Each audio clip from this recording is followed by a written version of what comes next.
The views and opinions expressed on the following program are those of the host and guests and do not necessarily represent those of any organization, including One Generation Away. America is free. Freedom of speech, freedom of religion, freedom of enterprise, and freedom is special and rare. This is Liberty Nation with Mark Angelides, a production of LibertyNation.com, going after what the politicians really mean and making it all clear.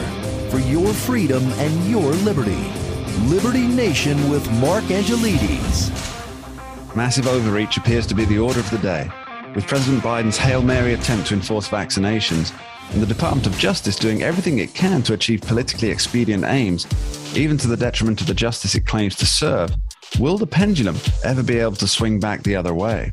Or will further machinations in the education system mean that the ideas of liberty and real individual justice be deemed little more than an historical anomaly? Welcome to Liberty Nation Radio here on the Radio America Network. I'm your host, Mark Angelides. On today's show, we'll be dissecting why the Biden administration keeps ducking responsibility for Afghanistan, how academic authoritarianism can be beaten back to the dark ages. Just what does Joe Biden plan to do about these tempestuous Republican governors? And on our Talking Liberty segment, we'll be examining the fatal overreach of the politicized Department of Justice.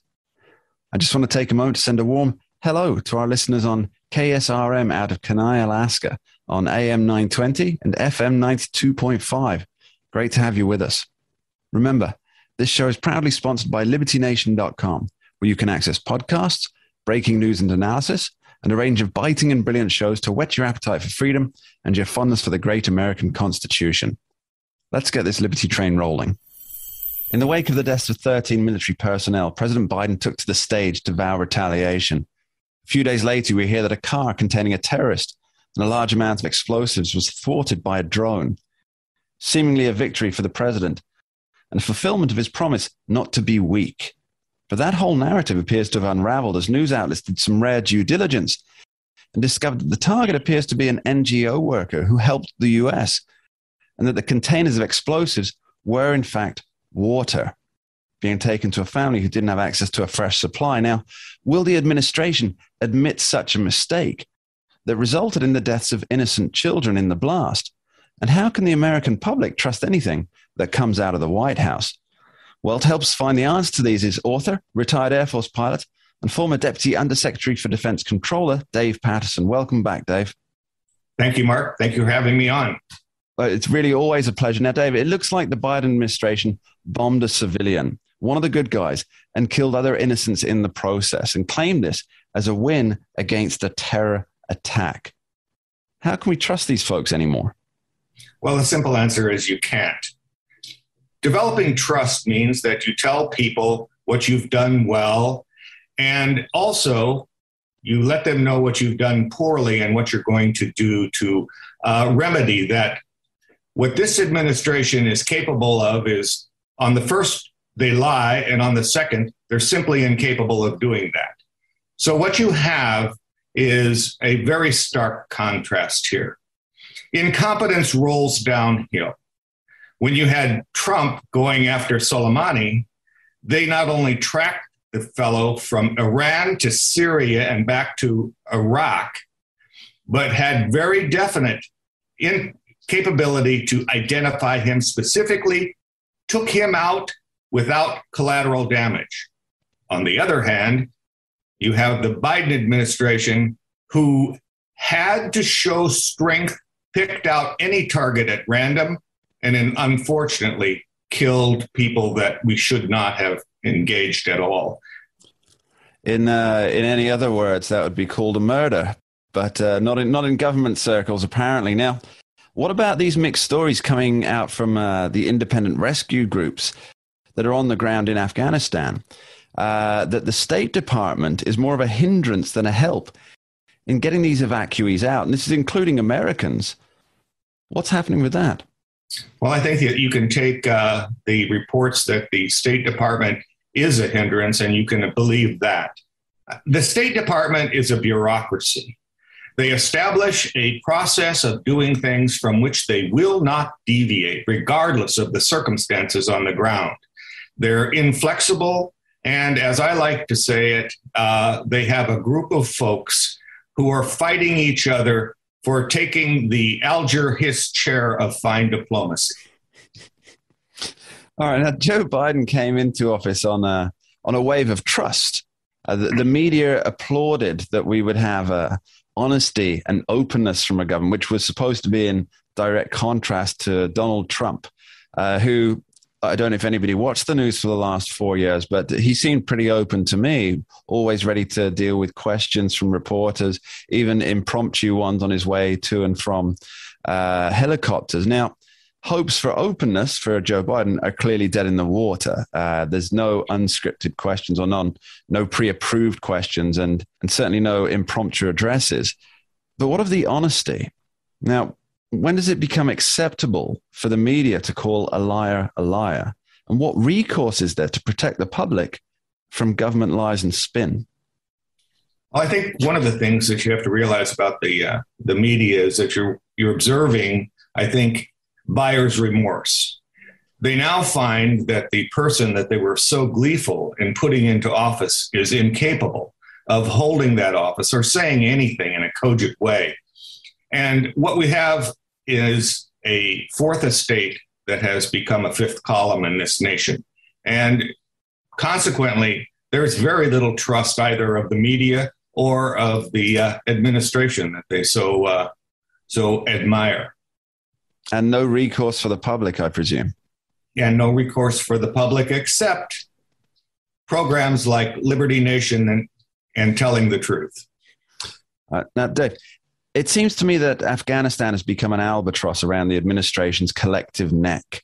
And this recent move on vaccine mandates, although creating an uproar, seems to have been a very useful distraction against the foreign policy blunder of such epic magnitude in Afghanistan. Now, you just said that the fourth estate has become a fifth column. So in your opinion, are they actively helping to bury the bad news before it buries the presidency? I believe they are. And the other thing I think you have to realize is that as crises happen sequentially, each crisis takes the views of the people away from the previous one. This is not a question of one albatross. Every crisis is an albatross around this administration's neck because they do things so poorly and they are so incompetent at the very top. So a flock of albatrosses, we might say. Now, from a strategic point of view, how does the administration work back from this? And will heads have to roll? And if so, whose? I don't think this administration has any appetite for firing anyone for any level of incompetence. I don't think they recognize incompetence when it happens and when they actually see it. What will have to happen, and what happens in this nation every 2 and 4 years, is this crowd needs to be removed from office. First, in the 22 election, to make sure that you have a opposition that's now allowing nothing to happen that isn't in the benefit of the American people. And I think that's the only way a democracy is able to rid itself of this kind of foolishness at the top. Dave Patterson, thank you ever so much. Thank you, Mark. Always good to be with you. Now, don't go anywhere. Later in the show, we'll be talking about the massive DOJ overreach in our special Talking Liberty segment. But before that, after this short break, we'll be back with James Fite to see what's happening with the Republican governor pushback against Biden's vaccine mandates.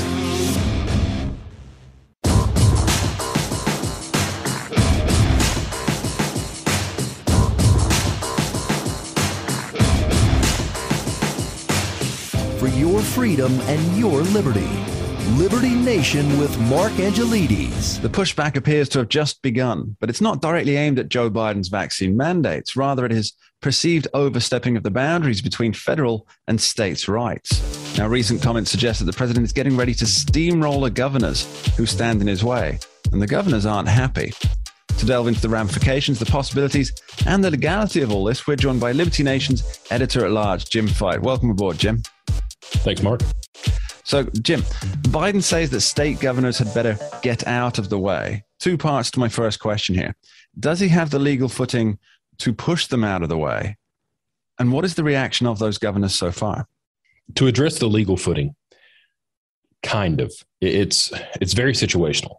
So I'll tell you a little story. Back when Thomas Jefferson was president and James Madison was Secretary of State, Aaron Burr, everybody knows the famous story about Aaron Burr and Alexander Hamilton. Well, that ruined Burr's political career.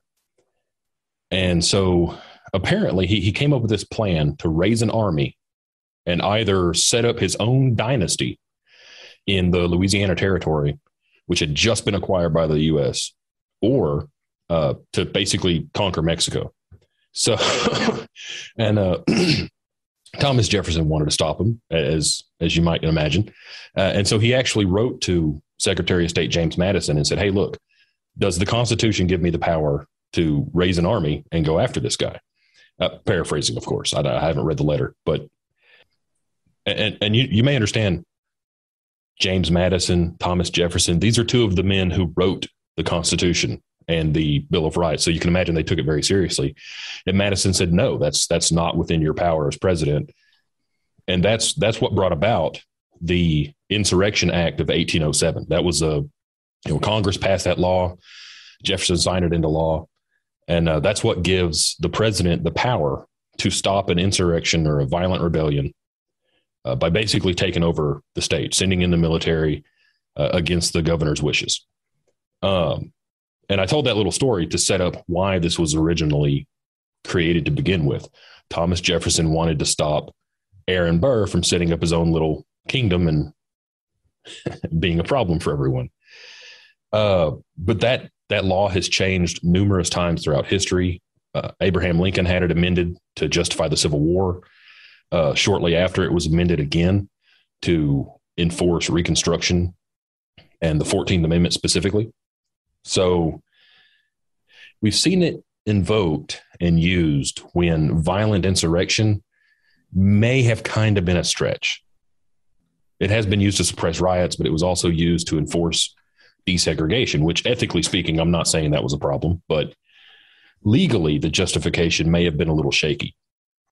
But what it comes right down to is, any government actor has legal constitutional authority, but they also have what I call practical authority, which is to say they can pretty much do whatever they want until somebody stops them. Fair enough. So what is the reaction of the governors? I mean, I believe 27 out of 30 Republican governors against the vaccine mandate so far are pushing back on this. So what can they do about it, and will their actions be challenged?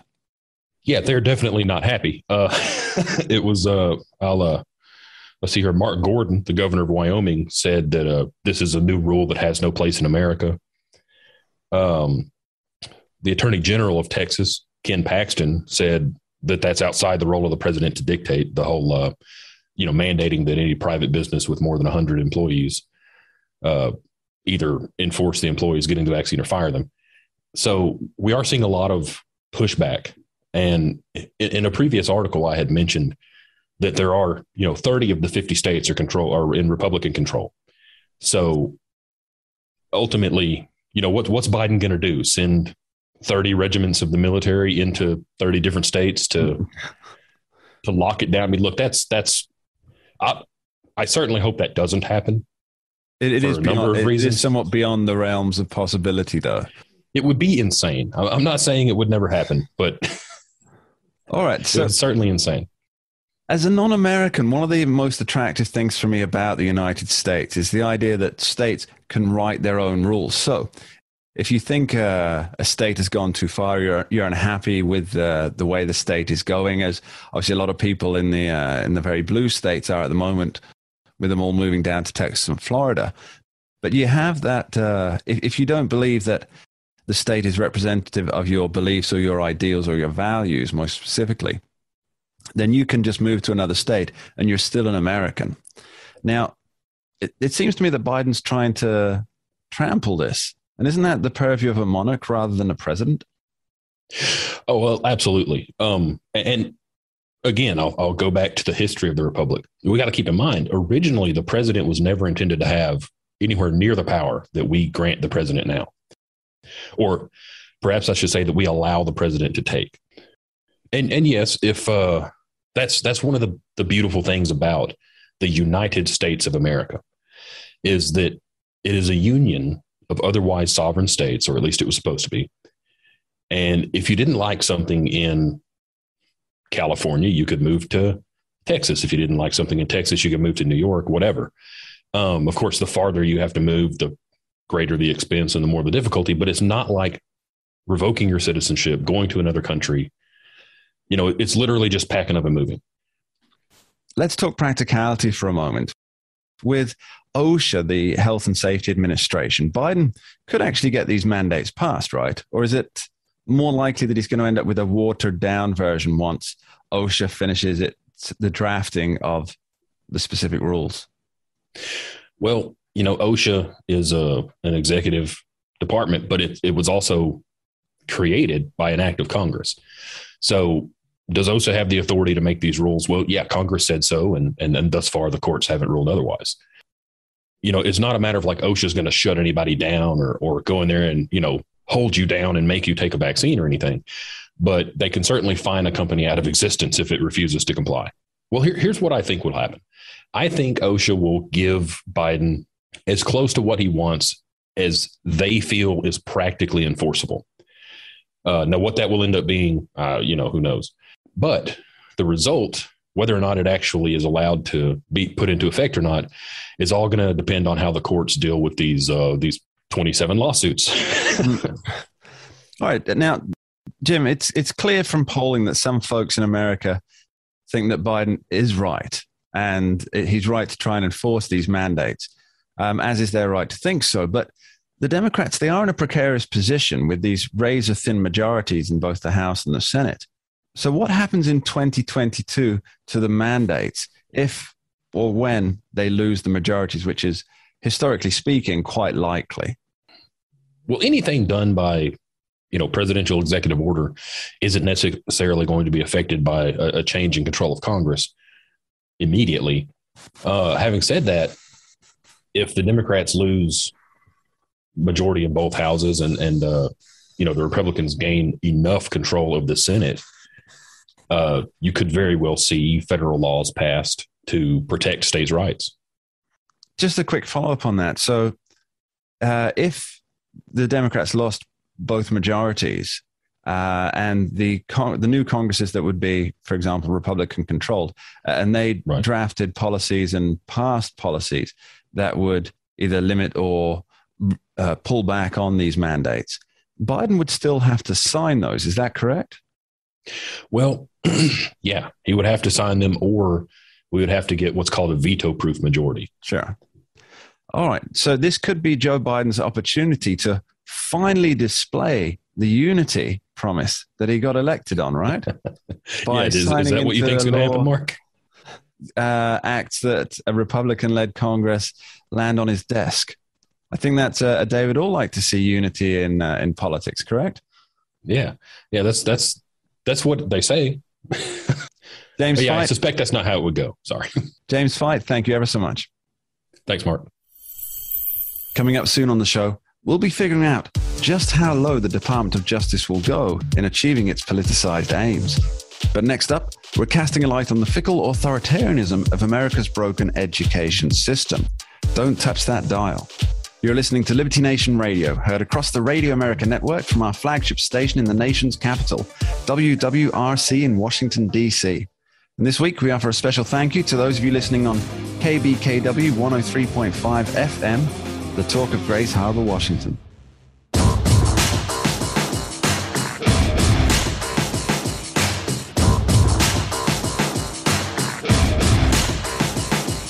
America is free.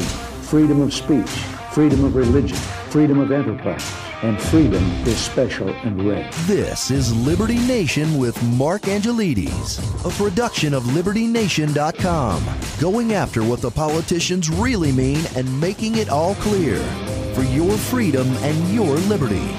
Liberty Nation with Mark Angelides. It will come as little surprise that homeschooling in the United States has rocketed over the last several years. Now, part of this is due to the encroachment of the umbrella term critical race theory, and partly because many Americans are beginning to see schools as little more than indoctrination centers. So what does the future hold for education, educators, and most importantly, the kids who seem to have become the pawns in an ongoing culture war.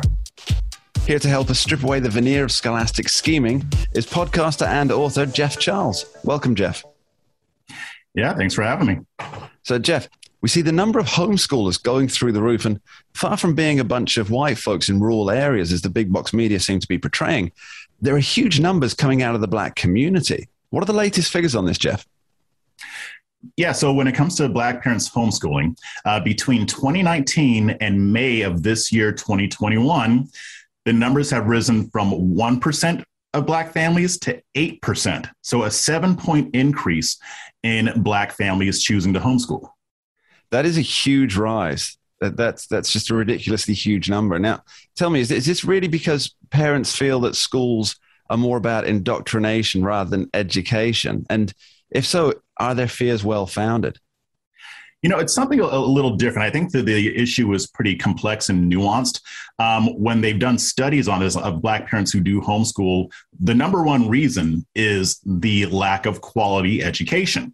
And since we know that a lot of Black people live in Democratic areas and Democrats don't want parents to be able to choose which schools they send their child to, a lot have decided to homeschool. Another factor that they have cited is racism that their kids tell them that they experience in class. And there's a lot of different stories and different interviews that have been done and numerous studies on that. So it's kind of complex. I mean, but there are some parents also that just aren't satisfied with the whole, with a lot of the woke stuff going on as well. So I think it's a lot of different reasons for a lot of different people.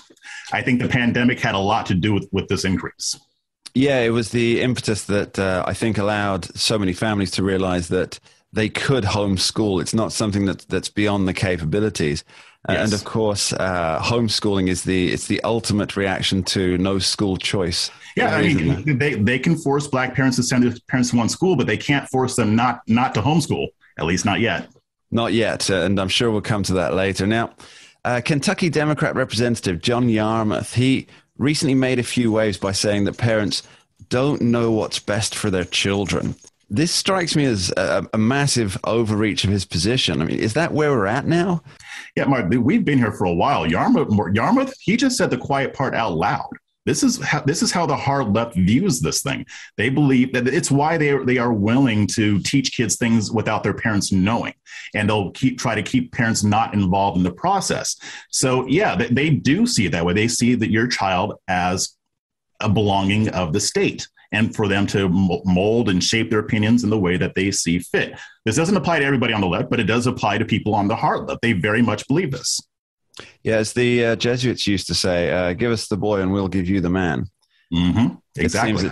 It's a way of indoctrinating or instilling a certain mindset in the old generations by taking care of them at the younger levels. Now, let's talk about these educators for a moment. Now, obviously, there are many fantastic educators. I was one myself for many years. But you wrote a piece for Liberty Nation recently about one of these teachers who basically had enough. What's his story? Yeah, so this is about Peter Bogosian, who has become fairly well known, especially on the right, because he and some other people did a project where they showed how ridiculous the wokeness was going on at these universities. They wrote a series of fake papers with ridiculous subjects, and they actually got accepted to the journals that they submitted them to. So just to show the ridiculousness, he used to teach at Portland University, and he for 10 years, and then he quit because the atmosphere was becoming more and more authoritarian as far as silencing other views. It started to become less about educating people and more about influencing students. Yeah, I think for those of us that have been following the trajectory over the last few years, we're not so surprised about this. We've written on it. We've discussed it it started with the banning of conservative voices on college campuses, which was written off as a right-wing myth at one point. And we correctly predicted that the next step would be the cancelling of all different opinions or viewpoints within regular schools' classrooms. Now that's come to pass, and we were proven right in our very sad predictions there. But what's the next step? Yeah, I mean, the next step is they're going to continue their indoctrination. I mean, if people like us, of conservatives, and even people on the left who don't want to go this far as the indoctrination and as far as the hard leftist ideology, they're going to push this as far as they can. And we already saw them trying to do it with the critical race theory and a lot of the woke theology that they're infusing into these classrooms. They're going to take this as far as they can, and they're going to spread it to as many different schools as possible. Do you see a critical race theory as not really a theory in itself, but more a vehicle for ideas that have been bandied around amongst, let's call them the socialist left for the last 4 or 5 decades? Yeah, I mean, it's more of a movement. I mean, it is a theory. There is a theory, but there are a lot of different schools of thought within that theory. There are a lot of different ideas that come from it, but it is a movement. And like you said, it is a vehicle through which to influence what's going on in the country. It's not, I wouldn't say that critical race theory is as pervasive as what I call woke theology, because sometimes people get the two mixed up, but there is a lot of overlap, right? It comes from the same source. It comes from the same Marxist source. So there is overlap. And I do think that this is yet just one of several vehicles by which the hard left seeks to infuse their ideology into the classroom and other institutions. It seems to me sometimes that there's an attempt at creating a culture war by various initiatives that people on the hard left know that people on even the let's call it the mild conservative right will want to push back on. And then it will create anger, and they'll misrepresent on both sides just to try and ferment this burgeoning culture war. Now, it seems to me that parents are worried about their children. They're not getting so much of an education, but more of a cultural brainwashing. And just these last weeks, we've seen parents stand up in front of school boards detailing books that are in their children's school libraries that are purely pornographic in nature. Now, the excuses that have been given are that, well, the book was simply there by mistake. It was part of a recommended reading list, but it never should have made it to the shelves. Now, I'm hearing case after case that there was a mistake, but these books are on the recommended reading list in the first place. Doesn't this show that it's larger than just a couple of teachers and a board of administrators? Yeah, I think it is. Now, I did read about one case, and it did sound like they may have, because the book had a similar title to the actual pornographic book. So I think somebody may have just recommended the wrong one on accident.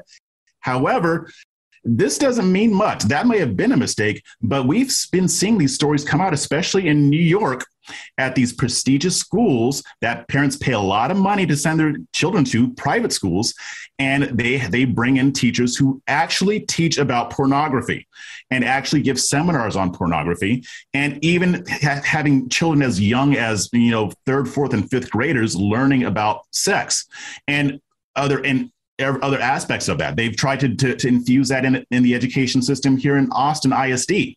So it is happening, but they are trying to put stuff in your children's classrooms without you knowing about it. And guess what shed a lot of light on that? The pandemic, because children were learning from home, their parents were more aware of what was going on in the classrooms. And that's why we've seen this backlash that's going on across the country, which frankly is a positive sign. And Jeff, final question, if I may. What's the future for education in America? It's a big question, right? It is. It's going to ultimately... In 3 words or less. I don't know if I can say 3 words. I mean, ultimately, it's going to depend on how conservatives react, or how we deal with it. Are we going to push back, or are we going to let it happen? What's been encouraging is seeing this big backlash to a lot of the woke theology that's been taught, people going to their school board meetings. But what I like about it is that they're going beyond just complaining about it. You've got parents running for school boards all across the country. That's power. That's political power, getting involved in your local politics. If you don't like what your school board is doing, then you run somebody against them and you get them out and you get people in who the community actually wants. So if that continues, I think we'll be fine. Jeff Charles, thank you for finishing on a positive note. Much appreciated. Yeah, thank you for having me. Right after this short break, we're talking liberty with Scott D. Cosenza. The DOJ has overstepped its boundaries, and perhaps the courts are just waking up to this pernicious fact. Don't go anywhere. We'll be right back with Liberty Nation Radio here on the Radio America Network.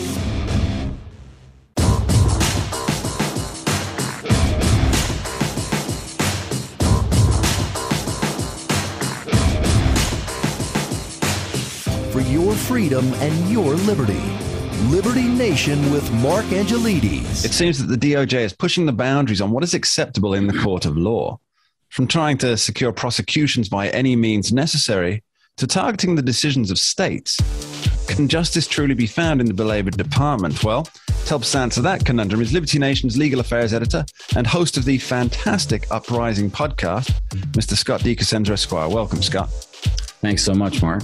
So, Scott, the big news of the day, Backpage.com, the founders, they're up in court and the judge ruled it all a mistrial, largely due to the DOJ prosecutors playing against now, let me just rules. stop you right there because you're already on the wrong track. It's not largely because of it. It's entirely and exclusively because of the malfeasance of the Department of Justice against the rights of these defendants. Give us a quick litany of the malfeasances committed by the DOJ. The parade of horribles, Mark. We can start on it. Over 3 years ago is when the federal government took down Backpage.com, which was an online classifieds site that also included ads for sexually explicit services. The feds allege that Mr. Lacey and Larkin, who are the founders of Backpage, used it to profit off of prostitution, basically.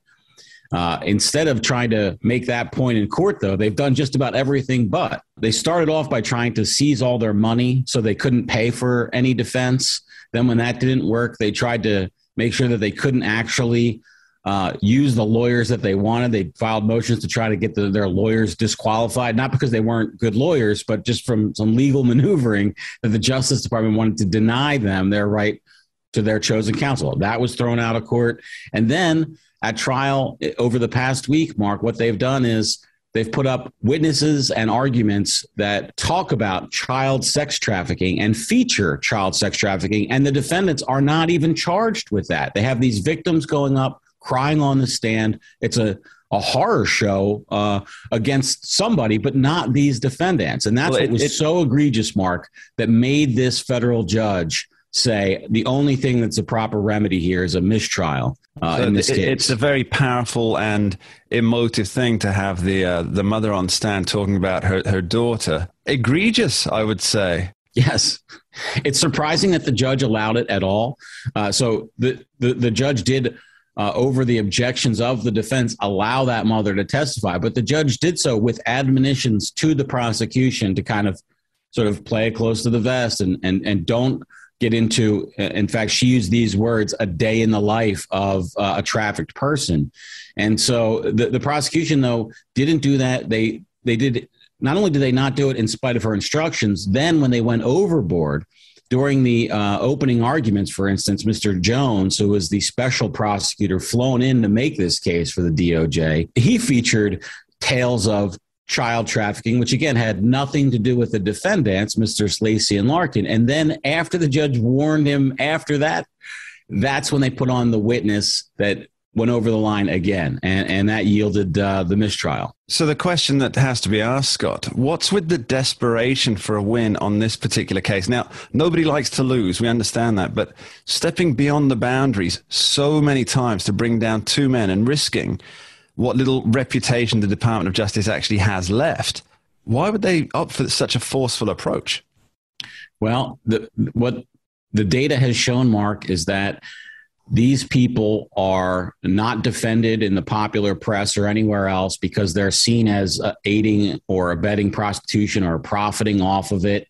And so they don't have many defenders. So there's only those of us who care that everyone is afforded the right, their full suite of rights before courts that is sort of standing up for these folks. Politicians love to have Backpage to beat up on. Child trafficking is a great issue that they can all make themselves out as heroes to be on one side of, and nobody stands up and says, no, I'm for the child traffickers and let me, counter you on that. So it's all heroic for the politicians. And Kamala Harris, for instance, had these men arrested twice in California, even though she knew that their behavior didn't meet what was confined within the laws, within the confines of the criminal law, but she did it for politics and to get a huge, popularity boost, and that worked for her. It has worked for others. So I think that's the answer. Why keep going to bat against these guys? Because they make good whipping boys. Well, let's carry on with the theme of the DOJ here. So